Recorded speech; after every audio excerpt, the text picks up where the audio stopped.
एक गांव में गरीबी में भी आत्मीयता के साथ जीने वाला एक युवक था, अशोक। वह अपने पालक पिता नारायण जी के साथ अपना साधारण लेकिन सच्चा जीवन जी रहा था। दोनों का जीवन आसान नहीं था, पर हर दिन की दिनचर्या नियमित रूप से चलती थी।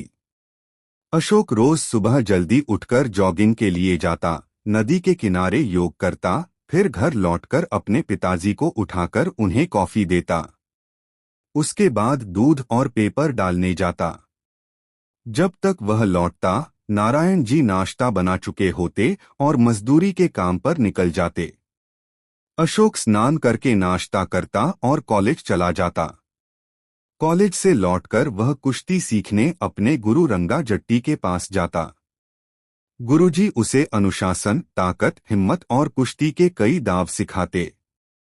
शाम को घर लौटकर पढ़ाई करता, पिताजी के साथ बातें करता, खाना खाकर सो जाता। यही उसकी रोज की जिंदगी थी। लेकिन किस्मत को कुछ और ही मंजूर था। एक दिन अचानक नारायण जी को दिल का दौरा पड़ा और वह चल बसे। अशोक के लिए जैसे दुनिया ही अंधेरी हो गई। गांव के लोग न सहानुभूति दिखाए न मदद, उल्टा उसे अनाथ की तरह टालते रहे। उसे याद आया अपने पिताजी का आखिरी वचन, अशोक, जब कॉलेज पूरा हो जाए शहर जाकर आगे पढ़ाई करना। यही शब्द उसके जीवन का रास्ता बने। अशोक गांव छोड़कर शहर आया। वहां नौकरी नहीं मिली तो गर्मी की छुट्टियों तक एक निर्माण स्थल पर मजदूरी करने लगा।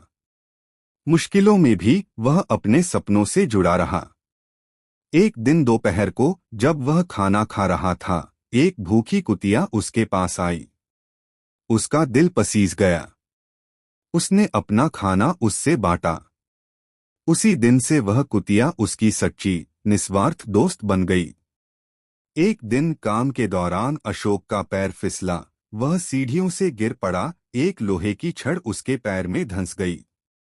दर्द से कराहते हुए वह जमीन पर गिरा। कुतिया दौड़कर आई, उसका चेहरा चाटने लगी, जैसे कह रही हो, मैं तेरे साथ हूं। वह भागकर सड़क पर आई, एक गाड़ी के आगे भौंकी। ड्राइवर को शक हुआ। उसने कुतिया के पीछे जाकर देखा और अशोक की हालत देखकर दंग रह गया। उसने तुरंत अस्पताल पहुंचाया। अशोक का इलाज हुआ। बिल्डिंग के मालिक और इंजीनियर थोड़े पैसे देकर हालचाल पूछकर चले गए। 2 दिन बाद डिस्चार्ज लेकर जब वह बिल चुकाने काउंटर पर गया, उसी वक्त अस्पताल में आए एक फेमस लॉयर जगन्नाथ जी उसे देख चौंक गए। मन ही मन सोचने लगे, ये तो अशोक सर हैं ना, ये यहाँ कैसे? तो सवाल उठता है, आखिर एक फेमस लॉयर अशोक को सर क्यों कह रहे थे? क्या रिश्ता है अशोक और जगन्नाथ के बीच? क्या अशोक वाकई गरीब है या कुछ और छुपा है? अगर वह अमीर है तो अब तक गांव में साधारण जीवन क्यों जी रहा था? जवाब जानने के लिए इस चैनल को सब्सक्राइब करें और बगल में दिख रहे बेल आइकन को दबाएं ताकि अगली एपिसोड आप मिस न करें। आपका साथ ही मेरी ताकत है।